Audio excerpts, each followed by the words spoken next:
Et salut à tous, c'est Captain et je vous retrouve pour la critique de l'épisode 6 de Legend of Tomorrow qui était, à mon sens en tout cas, le meilleur épisode de la série tout simplement. En même temps, c'est que le sixième.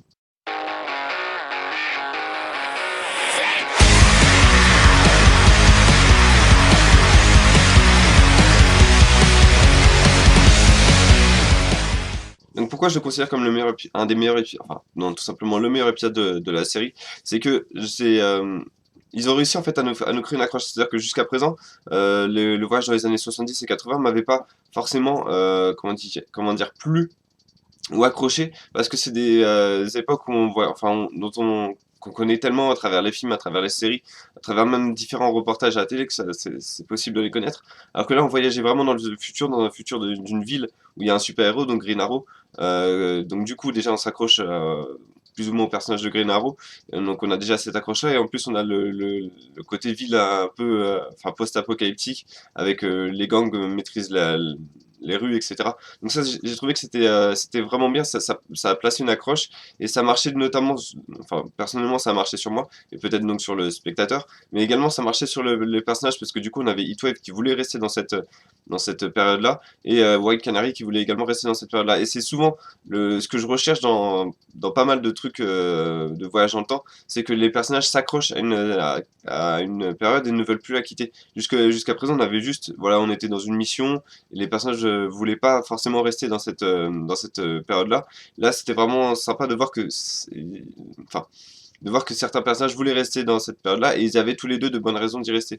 Et du coup, ça fait naître également quelque chose qu'on n'avait pas vu tout simplement depuis le début de la saison et de la série, c'est le conflit entre Heatwave et Captain Cold. Et encore une fois, ça a mis ces deux personnages en avant, et c'est resté fidèle à ces deux personnages-là. C'est-à-dire que Heatwave, en finale, on se rend compte qu'il a absolument rien à foutre de l'équipe et de la mission, il veut juste voir le monde brûler.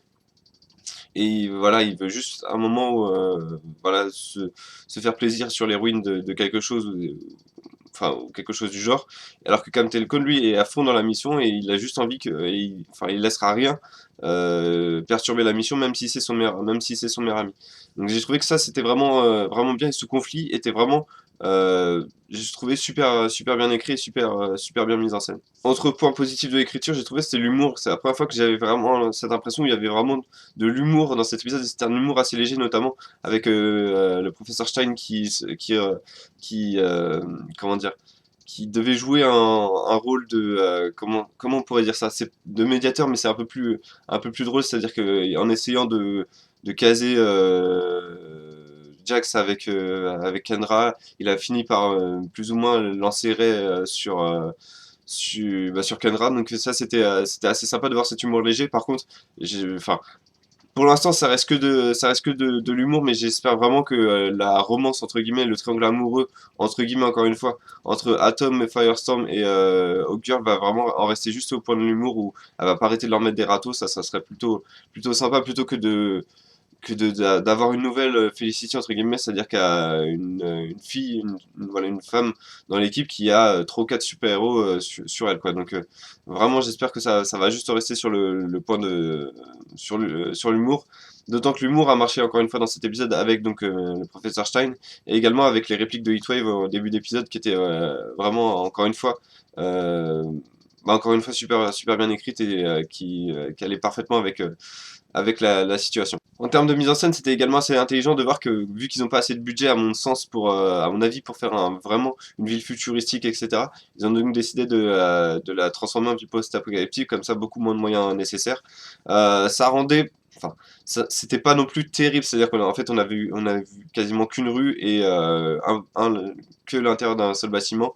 Donc, ça donnait pas véritablement l'impression de ville. On avait juste des plans d'ensemble, mais qui étaient en effets spéciaux. Donc voilà, enfin, c'était intelligent, mais sans être forcément comment dire, très réussi, et sans qu'on soit placé véritablement dans cette ville. Voilà. Par contre, j'ai trouvé que les chorégraphies de Connor Rock, quand il tirait quand il tirait ses flèches en début d'épisode, était vraiment bien vu. C'est-à-dire que certes, il faisait quelques pirouettes pour le style, mais c'était plutôt bien vu, parce qu'à chaque fois qu'il faisait quelque chose, en fait, il se plaçait à couvert, et il essayait de trouver une nouvelle position de tir. Et donc ça, les chorégraphies de Connor sont assez réussies. Petit défaut sur le combat entre Deathstroke et Green Arrow, avec un S pour Green Arrow. Je trouvais qu'il était un peu court, et enfin, Deathstroke était pas assez menaçant, il se fait avoir un peu trop facilement, j'ai trouvé, mais c'est vraiment le seul point noir en termes de mise en scène de cet épisode, c'est que les combats étaient trop courts, et je pense en fait que l'épisode aurait mérité d'être, enfin, que cet arc aurait mérité d'avoir 2 épisodes, plutôt que d'avoir, plutôt que de nous placer 2 épisodes pendant les années 70, puis 2 épisodes pendant les années 80, voire même plus, peut-être pour les années 70, je crois que c'était 3. Ils auraient peut-être dû mettre deux pour les années 70 et 2 pour 2046. Ça aurait véritablement permis de placer véritablement cette ville et ses personnages, voilà, de rendre plus crédible cette ville et ses personnages, notamment bah, comment, par exemple, pourquoi pas un flashback sur comment Green Arrow a perdu son bras, comment Deathstroke a véritablement conquis la ville et pourquoi il l'a fait. Est-ce que c'est juste pour venger son père? On ne sait pas tellement. Comment tout le monde a quitté Oliver, ou est-ce qu'ils ont quitté Oliver, ou est-ce qu'ils sont vraiment morts? Voilà, toutes ces petites choses, j'aurais aimé les voir un peu plus approfondies.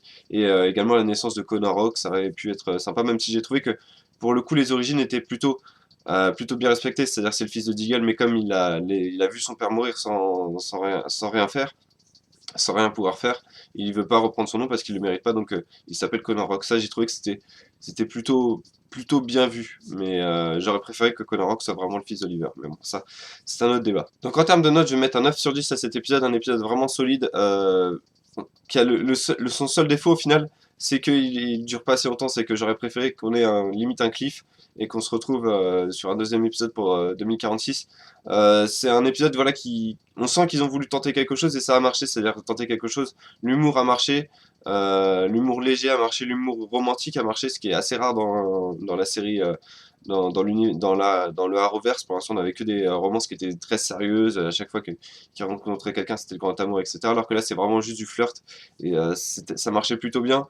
Mais voilà, j'aurais aimé que passer un peu plus de temps dans cette ville, et au final c'est une bonne chose parce que ça veut dire que le potentiel était là et qu'il y avait vraiment quelque chose, mais que il a, à mon sens, pas été assez exploité. C'est un petit peu dommage. Voilà, c'est tout ce que je voulais dire pour cet épisode. Si vous l'avez vu, n'hésitez pas à me dire ce que vous en avez pensé dans les commentaires. Je serais ravi d'en débattre avec vous. Moi, je vous donne rendez-vous. Alors, j'ai pas regardé, je suis désolé. J'ai pas regardé si Legend of Tomorrow partait en pause. C'est-à-dire que Arrow et Flash sont en pause, mais vu que Legend of Tomorrow n'a que 6 épisodes et qu'ils en ont prévu 16, donc c'est euh, c'est 3 de plus que Arrow sur le run janvier-mai. Donc, je sais pas véritablement s'ils sont en pause, j'en suis désolé. Donc bah s'il y a un épisode la semaine prochaine, vous me retrouvez pour cet épisode-là. En tout cas, ce qui est sûr, c'est qu'il y aura un épisode de Supergirl. Ce qui est sûr également, c'est que je ferai des vidéos sur Batman v Superman, sur Wonder Woman et sur Suicide Squad dans le courant de la semaine. Donc voilà, n'hésitez pas à vous abonner à la chaîne tout simplement. Moi, je vous donne rendez-vous encore une fois pour toutes ces vidéos et je vous remercie d'avoir regardé celle-ci et je vous dis à bientôt.